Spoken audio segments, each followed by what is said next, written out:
नमस्कार दोस्तों, welcome in my YouTube channel. I am doctor Rajkumar Nagar. आज हम कॉस्टिकम मेडिसिन पढ़ने जा रहे हैं। और वैसे ही जैसे मेरे लेक्चर होते हैं कि जो कॉम्पिटिटिव एग्जाम को ध्यान में रखते हुए बनाए गए हैं और क्या क्या सिम्टम्स है, किस तरीके से ध्यान रखना है। और तो चलिए शुरू करते हैं। कॉस्टिकम कॉमन नेम जो है वो टिंचर हैनीमन्स टिंचर एक्रेस सिंकाली, ये नाम पूछा जाता है। मिनरल किंगडम के मेडिसिन है और पॉलीक्रेस्ट है और चिली थर्मल रिलेशन है इसका। तो पेशेंट जो होता है वो चिली होता है और टिंचर एक्ट्रेस सिंकालिस का कॉमन नेम है, ये पूछा जाता है। कॉन्स्टिट्यूशन की बात करें अगर हम, तो dark hair and rigid fibre, weakly psoric with excessive yellow and sallow complexion, subject to affection of respiratory and urinary tract infection या यूरिनरी ट्रैक्ट डिजीज। तो देखिए यहाँ पे रेस्पिरेटरी एंड यूरिनरी ट्रैक्ट ऐसे पर्सन जो कि रिजिड मस्कुलर फाइबर और dark hair होते हैं। Children with dark hair and eyes, delicate, sensitive skin prone to intertrigo during dentition or convulsion with eruption of teeth। ये जो इम्पोर्टेंट चीज है ना ये है, देखिए एडल्ट में भी डार्क हेयर है और यहाँ पे भी चिल्ड्रन है उसमें डार्क हेयर है। देखिए इंडिया में तो वैसे ही डार्क हेयर मिलते हैं, बट जहाँ प्रूव हुई है बाहर वहाँ पे ग्रे वाइट कलर के बाल या सिल्की बाल जो होते हैं जिनका कलर ब्लैक नहीं होता है, उस तरीके के बच्चों के लिए डार्क हेयर यहाँ पे यूज किया गया है। बट जो इम्पोर्टेंट चीज है ना, skin prone to intertrigo during dentition. आप डॉक्टर सभी इंटरट्रिगो से परिचित होंगे कि क्या होता है इंटरट्रिगो। ये जो जो जॉइंट स्पेस होती है जहाँ पे जगह कम होती है वहाँ पे हवा नहीं लगती है और वो क्रैक हो जाते हैं, उसे इंटरट्रिगो बोलते हैं। और स्पेसिफिकली चिल्ड्रन में ड्यूरिंग डेंटिशन, जैसे कि बच्चा लगातार लेटा रहता है, गर्दन के पीछे स्किन फोल्ड होने की वजह से जो दाने आ जाते हैं, या फिर जो ओबीज लोग होते हैं वहां पे भी इंटरट्रिगो में कॉस्टिकम बहुत अच्छा काम करती है, बट स्पेशली ड्यूरिंग डेंटिशन लिखा हुआ। और चिल्ड्रन में एक और प्रॉब्लम होती है, वो है कन्वर्जन की। तो conversion with eruptions of teeth, इसका मतलब जब बच्चे के दांत निकल रहे होते हैं, जब बच्चों के दांत आ रहे होते हैं, तब कन्वर्जन अगर आए तो आप कॉस्टिकम का उपयोग कर सकते हैं। कन्वर्जन को लेके हमने, टीथिंग को लेके, डेंटिशन को लेके हमने कंपैरिजन किया हुआ है ऑलरेडी कैमोमिल मेडिसिन के चैप्टर में। चलिए आगे बढ़ते हैं। Patient improve for a time then comes to stand still condition, जिसको हमने सोराइनम और सल्फर में बहुत अच्छे से इसको बताया है। जब सोराइनम मेडिसिन वाला जो नोट्स है उसमें डिफ्रेंशिएट किया हुआ, आप अगर चाहे तो वहाँ पे देख सकते हैं। अब जो इम्पोर्टेंट है वो मेंटल जनरल में कुछ खास चीजें लिखी हुई।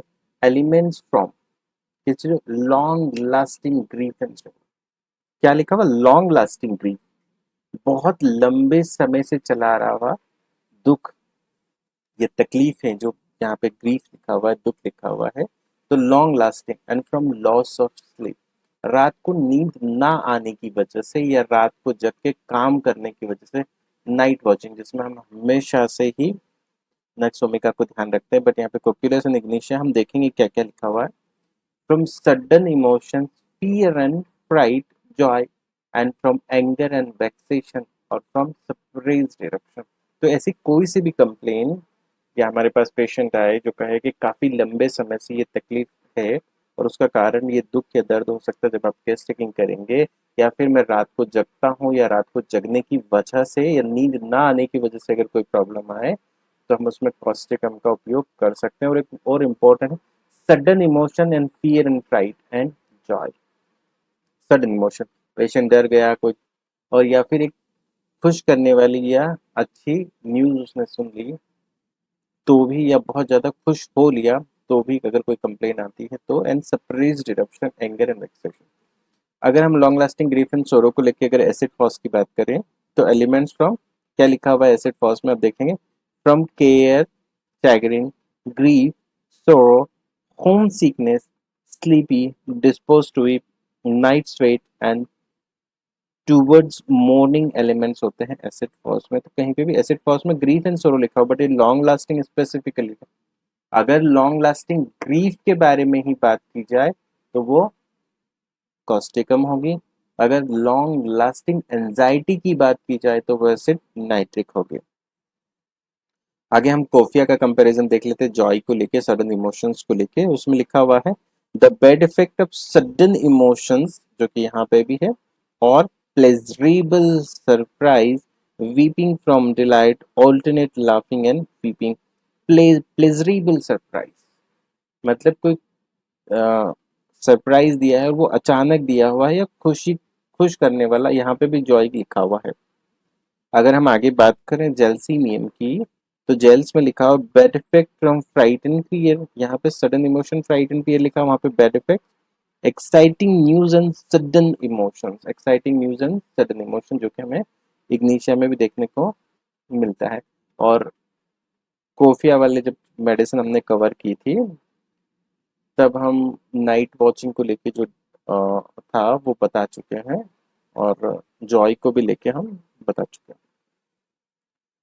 मेलेंकोलिक mood, sad, hopeless, from care, grief, sorrow with weeping, and the least things make the child cry.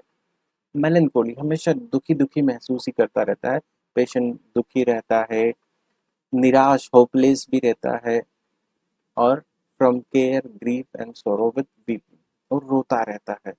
दुखी निराश व्यक्ति कॉस्टिकम हो सकता है, और हर छोटी छोटी चीजों पे अगर बच्चा है और वो रो रहा है तो भी हम कॉस्टिकम के बारे में सोच सकते हैं। Intense sympathy for suffering of others, ये बहुत इंपॉर्टेंट चीज है जो अपने को समझना चाहिए, कि दूसरे को दुख को देख के भी दुखी होता है या परेशान होता है। आज के सिनेरियो में उसका समझ, सिंपैथी मतलब उसके लिए अच्छी भावना रखता है, बट दूसरों की तकलीफों को देख के भी वो परेशान होता है। और ऊपर लिखा हुआ, ये अलग अलग फेज है, फेजिक है, कि देखिए मेलेंकोलिक मूड लिखा हुआ है, दुखी रहता है, निराश रहता है, और रोता रहता है पेशेंट, जबकि यहाँ पे intense sympathy for suffering of others बहुत स्पेसिफिकली कॉस्टिकम में लिखा हुआ है। अगर हम फिजिकल जनरल की बात करें तो rawness and soreness of scalp, ये रॉनेस एंड सोरनेस पूरे शरीर में चलती है, मतलब जनरलाइज जनरल कैरेक्टर है ये फिजिकल जनरल में, कि पूरे शरीर में हर जगह पर rawness and soreness feeling patient को होती है।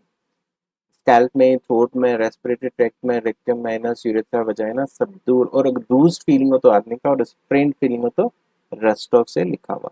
ये बहुत ध्यान रखिए। रॉनेस एंड सोरनेस जनरलाइज्ड है, कॉस्टिकम है। ब्रूज्ड फीलिंग है, जनरलाइज्ड है, आर्निका है। स्प्रेन्ड फीलिंग है तो रेस्टॉक से। फिजिकल जनरल में आगे देखें तो at night unable to get an easy position और लाई स्टिल अ मोमेंट, टिबेटोरियम, पर्फ एंड रेस्टॉक्स, रात में तकलीफ बढ़ जाती है इसकी। Must move constantly but motions doesn't relieve, ये देखिए बहुत इंपॉर्टेंट चीज। रात must move constantly but motion doesn't relieve, जबकि रेस्टॉक्स में रिलीव हो जाते हैं। Faint like sinking of strength, weakness and trembling, patient faint हो जाता है और कमजोर रहता है। Patient improve for a time then comes to still position, जो कि हम सोराइनम एंड सल्फर में इसको हम कर चुके हैं, इसलिए मैं इसके बारे में ज़्यादा नहीं बताऊंगा। आप चाहें तो सोराइनम देख सकते हैं। It affect the right side most prominently, हम जानते हैं जो कॉस्टिकम है वो राइट साइडेड मेडिसिन है। Can not cover too warmly but warmth doesn't relieve. आगे अगर हम बात करें eyes, gastro and urinary tract symptoms की, तो हम अगर हम आईज की देखें तो आईज में बहुत स्पेसिफिकली चीज लिखी हुई है, वो है drooping of upper eyelids.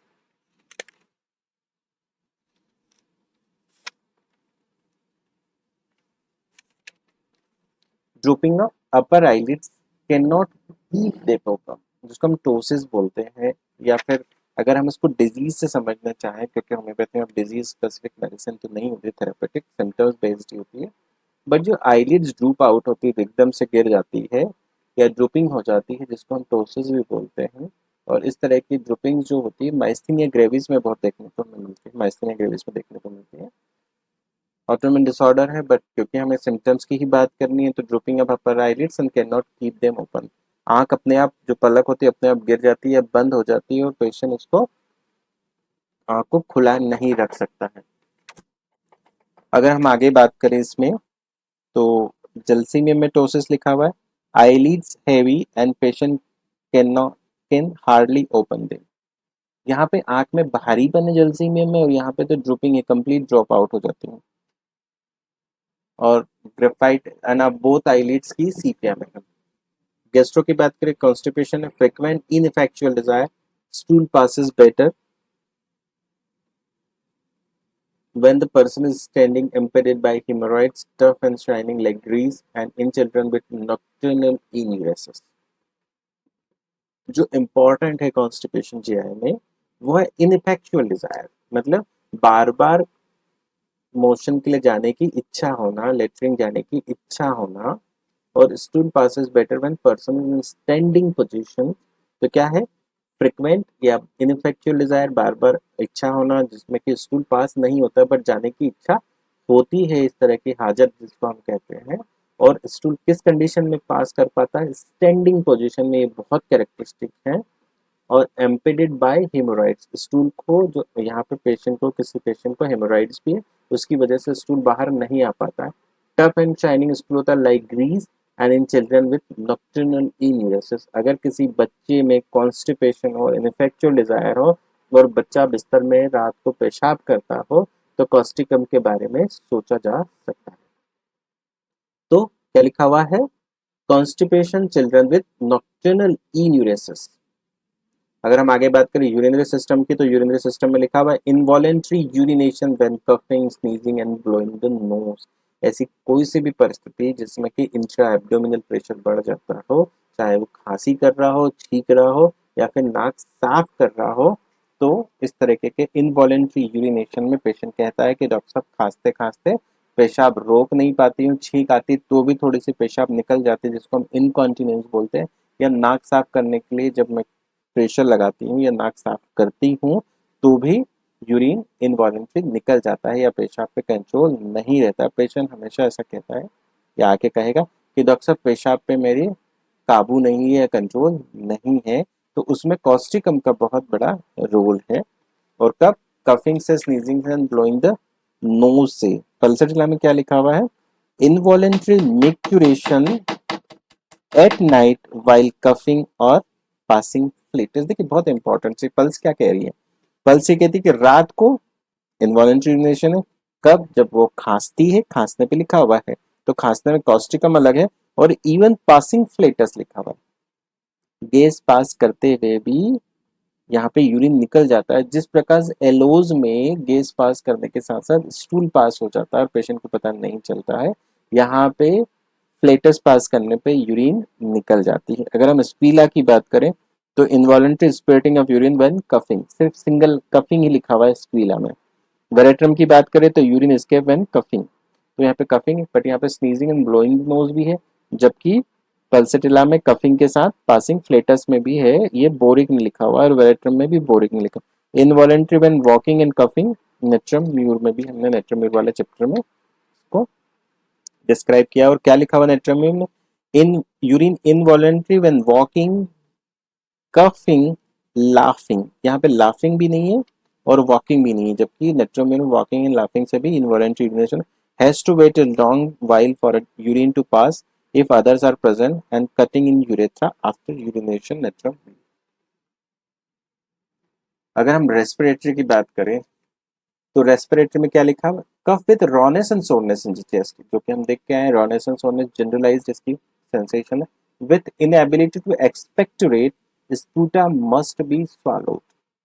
Patient क्या करता है, खांसता है, थोड़ा सा कफ निकलता है, उसे बाहर नहीं निकाल पाता और पेशेंट वापस उसे स्वैलो कर जाता है, जो कि आर्निका एंड कैलिकार में। Relieve by drinking cold water, तो ये बहुत इंपॉर्टेंट है कि खांसते खांसते पेशेंट को जैसे ही आपने पानी दिया उसकी खांसी में आराम आ गया। और ऑन एक्सपायरेशन कफ होता है with pain in hips remaining after pertussis, cough remaining after pertussis हो सकता है with expectoration chiefly at night. दिन में किसी भी तरह का कोई एक्सपेक्टोरेशन या कफ नहीं निकलता है, दिन में खांसता है और कफ निकलता है तो वो उसे बाहर नहीं एक्सपेक्टोरेट नहीं कर पाता है और वापस से उसको निकल जाता है। और खांसी में रिलीफ होता है ड्रिंकिंग कोल्ड वाटर से ऑन, और कफ ऑन एक्सपेक्टोरेशन। और खांसी के साथ हिप्स में पेन होता है। रिमेनिंग कफ किसी परटोसिस के बाद हो सकता है या फिर cough with expectoration at night. Hoarseness रहती है, हॉर्सनेस कैसी है, विथ रॉनेस है, एफोनिया। और कफ एग्रावेशन इन द मॉर्निंग, अगर इन द इवनिंग हो तो कार्बोवेज एंड फॉस्फोरस है। तो हम क्या लिखा हुआ कार्बोवेज में, कार्बोवेज में लिखा हुआ हॉर्सनेस, एग्रावेशन इवनिंग, जबकि कॉस्टिकम में मॉर्निंग में है, damp evening air, warm wet weather and fails when expectorate exerted। Carbo veg, अगर हम बात करें फीमेल रिप्रोडक्टिव सिस्टम की तो menses too early, feeble only during the day and cease on lying down. ये बहुत इंपॉर्टेंट है। देखिए सब चीजें मॉर्निंग में, सुबह सुबह या दिन में ही एग्रेवेट हो रही है, तो यहाँ पे भी जो फ्लो है कॉस्टिकम का वो सिर्फ मॉर्निंग में है, और लेटने पे इसका जो पीरियड्स है वो सीज ऑन लाइंग डाउन, लेटने पे बंद हो जाता है। Extremities, children slow in learning to walk, children slow in learning to walk, जो कि कैलकेरिया फॉस में है। कैलकेरिया फॉस में क्या लिखा? Children emaciation unable to stand, slow in learning to walk, sunken flabby abdomen, जबकि यहाँ पे उसको एब्डोमेन के लिए कोई सिम्टम्स नहीं दिया गया। Unsteady walking and easy falling of little children, unsteady क्योंकि चल ही नहीं पा रहा बच्चा।